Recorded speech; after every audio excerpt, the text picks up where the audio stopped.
Hello guys.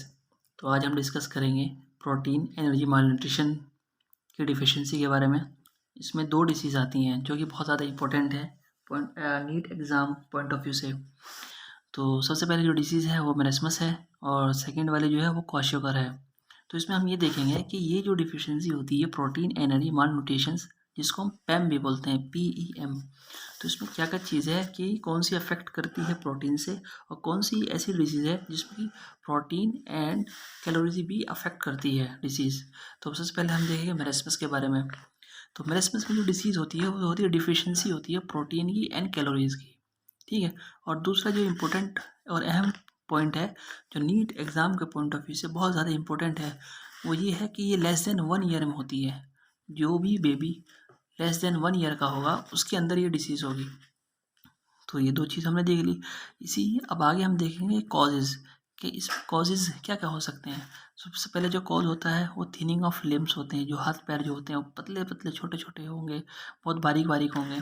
तो जिसकी वजह कारण जो होगा, जो वजह होगी, उसमें स्किन जो है बिकम्स ड्राई हो जाएगी, थिन हो जाएगी एंड रिंकल हो जाएगी, ठीक है।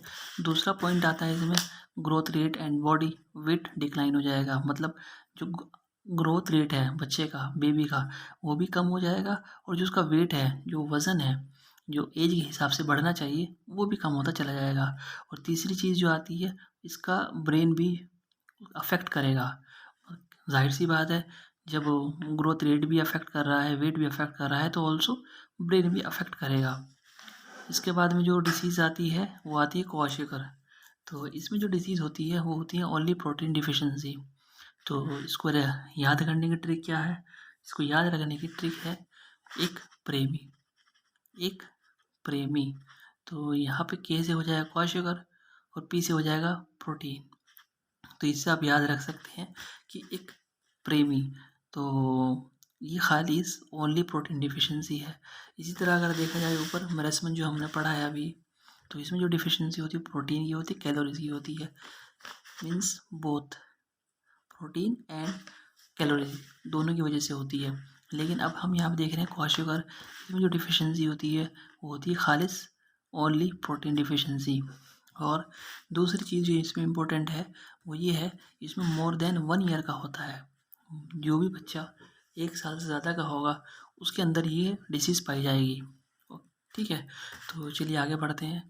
अब इसमें कॉजेज़ कि ये क्या क्या कॉजेज़ करते हैं, अगर किसी बच्चे के अंदर ये चीज़ें होती हैं तो उसमें क्या क्या चीज़ें पाई जाएंगी। तो सबसे पहले पाया जाएगा इसमें थिनिंग ऑफ लिम्स, जैसे कि मेरेस्मस में भी है, ओके। तो ये सेम पॉइंट हो गया। फिर सेकंड पॉइंट है failure of growth and brain development. तो हालांकि हमने ये भी पढ़ा था वहाँ पे भी मेरेस्मस में, जो कि growth rate and body decline करेगा। तो इसमें भी वही सेम चीज़ है कि failure of growth and brain development decline कर जाएगा, ठीक है।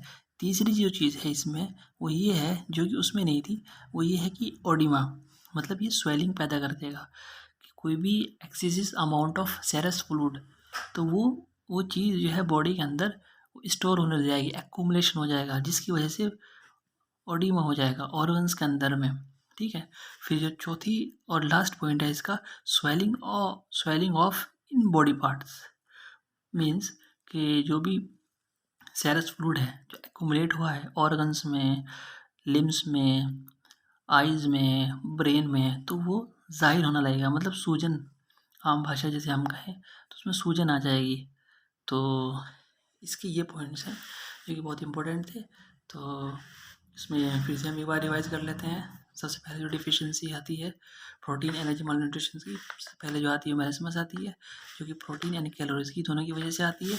और दूसरी जो डिफिशिएंसी होती है वो क्वाशियोकर ओनली प्रोटीन डिफिशिएंसी होती है, जिसको हम जैसे याद रख सकते हैं एक प्रेमी, ये जो क्वाशियोकर, और एक प्रेमी, प्रेमी से मतलब प्रोटीन डिफिशिएंसी, ठीक है। Okay, thank you.